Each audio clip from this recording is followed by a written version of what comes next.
everybody, this is Miss Heather from the Hagerstown Library, and it's time for STEAM.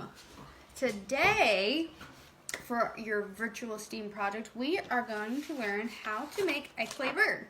So what you're going to need is some air clay, like Play-Doh. So we just use this version, something cheap and easy. You can get it at Walmart and probably other stores like at hobby stores, anything like that. Hobby Lobby, Joann's, I'm sure they have it.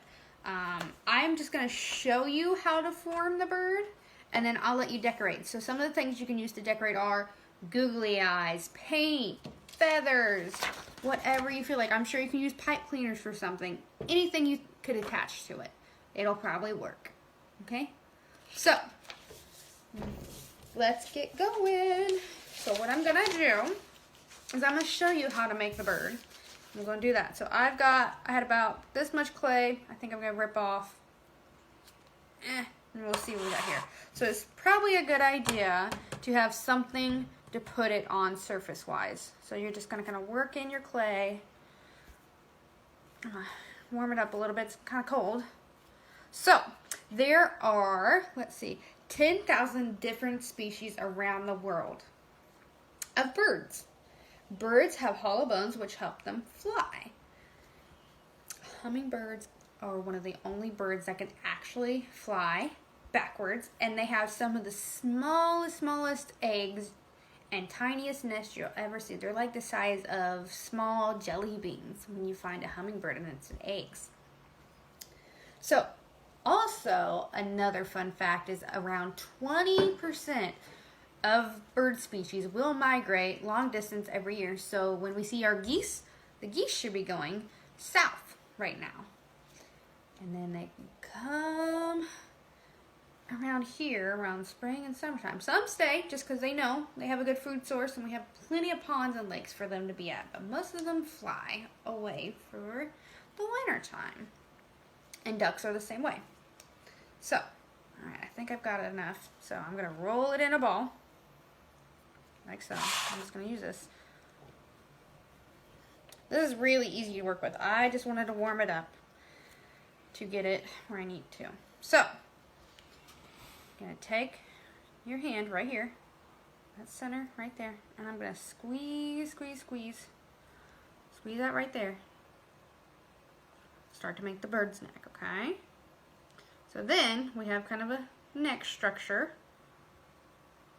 And I'm going to take my fingers, so your index and your thumb, I'm going to take it and start going like this and making its beak.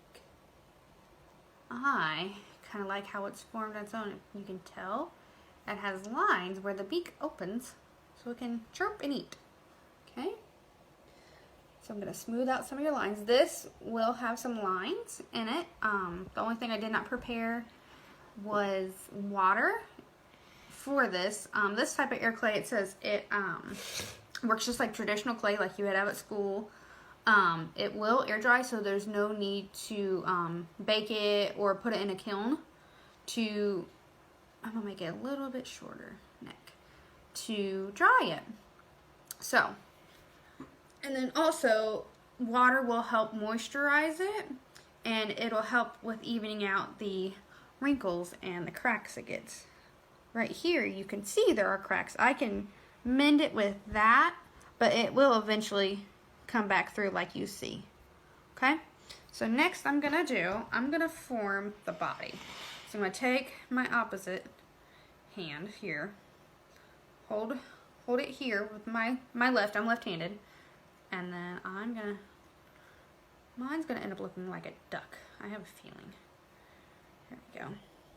So take that, and I'm gonna make it into, maybe I'll make it into a turkey, the way it's forming. We'll do a turkey. Okay, that's kind of like its tail feathers. So, do that like a turkey. So this is what my bird's gonna look like. It's gonna be a turkey, and I will take pictures of it here soon, finished. I'll post that sometime this week on our Facebook page, so you have something to look forward to. And then I'm just going to go like this, kind of push him down so he can sit and end up being independent on its own. I'm gonna add me some legs. Because, I mean, what are turkeys without some good turkey legs, right? So I'm gonna take it. Probably cut about that much each. Just gonna roll it like you would a snake. And I'm gonna... Turkeys have some very interesting feet. It's kind of like chicken. They have claws and they have a real big spur that they have. So I am gonna put this out here, kind of in front of here. So that'll be his kind of turkey claws, and he's gonna have a little spur here that they get. Do the same with this. I'm gonna turn this towards me so I can attach. It's a weird looking turkey, but not everybody's the same, and that's okay. I'm gonna add his little spur. Oops, not tear it off though. Their own little spur. This is what they use to defend themselves with when they fight. Okay, so there's that.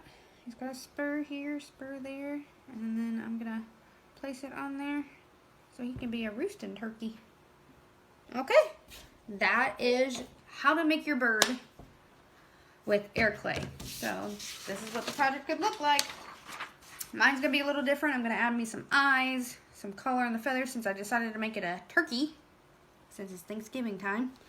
So all you need is air dry clay, some googly eyes if you want, some feathers. This one has some really cool looking feathers and some paint job. It's really cool. Miss Julie found for us. And then you just let it dry for 2 to 3 days and admire your creation. So this is the end for our steam video. We have a big cart up front across from our circulation desk. It's a white cart. It's got 2 or 3 shelves. The top shelf is with our weekly virtual steam projects you can take home and do all the fun stuff with. And then the two shelves below it are from previous weeks. You're more welcome to take everyone we have, just one of each, and enjoy them with your family. It's a great thing to do if you decide to, stay hunkered down in your house. It's a good project to have. So I hope you guys enjoy. This was Steam with Miss Heather.